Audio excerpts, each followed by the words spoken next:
মোরগ পোলাও নাম শুনে অনেকেই ভাবে এটা কি সত্যি মোরগ দিয়ে বানানো, না মানে মুরগি না, সরাসরি সকালে যে কুকুরুকু বলে ডাক দেয় সেই হিরোটা। আসলে ভাই, মোরগ পোলাও মোরগ থাকতেই পারে, কিন্তু এখনকার দিনে আমরা যেটা খাই সেটা বেশিরভাগই মুরগি পোলাও। তো চলুন দেখে নেই মোরগ পোলাওটা কিভাবে বানানো হয়েছিল। এখানে আমি দুইটা মুরগি নিয়েছিলাম, এখানে মোরগ নাই, মুরগি নিয়েছি। তো যাই হোক, মুরগি পোলাও বলা যেতে পারে। এখানে আমি দুইটা মুরগির সাথে 1 টেবিল চামচ মরিচের গুঁড়া, 2 চা চামচ টক দই, লবণ সবকিছু দিয়ে সুন্দর করে মেখে নিয়েছি।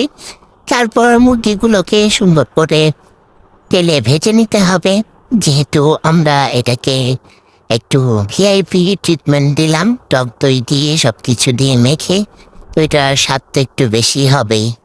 তো আমি মুরগিগুলোকে ভেজে নিচ্ছিলাম। দেখো, এই মুরগিগুলোকে তুলতেও কি পরিমাণ টাইমিং হচ্ছে আমার সাথে। একটা একটা করে উঠাচ্ছিলাম, তো কোন 2-1টা ভালোভাবে উঠছিল, আবার 2-1টা খুবই তাড়ামিক হচ্ছিল। আসলে মুরগিটাও এখন তারা হয়ে গেছে, শুধু মোরগরাই না। দেখো, এটা কিন্তু সবচেয়ে বেশি ঘাটতারা। তারপর উঠিয়ে নিলাম, তারপর এগুলোকে একটু ঘুরিয়ে ঘুরিয়ে দেখাচ্ছিলাম। দেখো, আমি কতগুলো মুরগি কেটে নিয়েছি, এখানে মোট 8 পিস আছে। তারপর এখন আমি এই মোরগ পোলার জন্য যে রোস্টটা তৈরি করতে হবে সেটা তৈরি করছি। আসলে রোস্টটা তো আমরা সবাই জানি কি কি দিয়ে তৈরি করতে হয়। প্রথমে আমি তেলে প্রচুর পরিমাণে পেঁয়াজ দিয়ে ভেজে নিলাম, আর পেঁয়াজগুলোকে কাটতে কিন্তু আমার খালার খুবই কষ্ট হয়েছিল, সে কান্না করছিল। তারপর অনেক কষ্ট করে কেটেছে। তারপর এর মধ্যে আমি টক দই আর সসের বিভিন্ন ধরনের সসগুলো দিয়ে এটাকে একটু সুন্দর করে মেখে চেখে নিলাম। তারপর মুরগিগুলোকে ছেড়ে দিয়েছিলাম। এরপর আমি 1 মগ পরিমাণ দুধ দিয়ে দিলাম।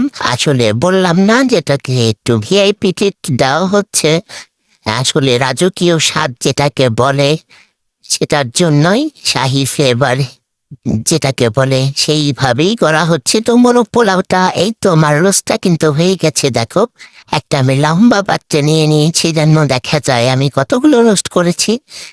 তারপর উপর দিয়ে একটু বেরেস্তা দিয়ে দিয়েছিলাম। আসলে এগুলো না দিলে তো রাজকীয় ভাইবটা আসে না, তাই না? আর শাহী রাজকীয় এই ধরনের ভাইবগুলো আনতে কিন্তু তোমাকে অবশ্যই লাল লাল বেরেস্তাগুলো ব্যবহার করতে হবে। চলো এখন আমরা পোলাওটা রান্না করে নেই। পোলাওটা রান্নার জন্য আমি আজকে চাল ভাজবো না, আমি এখানে যতটুকু চাল রান্না করব সেই পরিমাণে পানি একটা পাত্রে দিয়ে নিয়েছি। সে পানির মধ্যে আমি একে একে গরম মশলা, তেজপাতা, যা কিছু লাগে পোলাও রান্না করতে, সাথে একটু শাহি জিরা, ঘি, লবণ সব কিছু দিয়ে আমি পানিটাকে বলক উঠে আসার পর আমি কিন্তু ধুয়ে রাখা চালগুলো দিয়ে দিলাম। দেখো, চালগুলো আমি একবারে ঢালতে চেয়েছিলাম, তো মনে হলো কেমন দেখা যাচ্ছে বা ভিডিওটা কেমন আসছে, এজন্য আমি এবার দ্বিতীয়বার ঢেলে দিয়েছি। এটা কিন্তু আমি আর ক্যামেরাতে আনিনি। একটু চালাক না হলে কি চলে বলো, মাঝে মধ্যে এরকম করে করতে হয়। তো তোমরাও করে নিবা এভাবে যখন রেসিপি রান্না করো। তারপরে তো আমার পোলাওটা কিন্তু হয়ে গেছে। মোরগ পোলাওয়ের যে পোলাওটা, সেই পোলাওটা কিন্তু হয়ে গেছে। তো এখানে কিন্তু আমরা রোস্টটা একসঙ্গে মিক্স করবো না, এটা আমরা আলাদা সার্ভ করব। এই পোলাওটা কিন্তু খেতে খুবই মজার হয়ে থাকে। আর মোরগ পোলাওয়ের অথেন্টিক যে রেসিপিটা, এটা কিন্তু এমনই, আলাদা করে পোলাও রান্না করতে হয়, আলাদা রোস্ট করে তারপর এটাকে সার্ভ করা হয়। গ্রেভিটা একটু বেশি পরিমাণে রাখবে। তো দেখো, হয়ে গেছে আমার মোরগ পোলাও। তো খেতে চাইলে কিন্তু অবশ্যই নিজেরা সুন্দর করে রান্না করে খেয়ে নিতে থাকবে সবাই। আল্লাহ হাফেজ।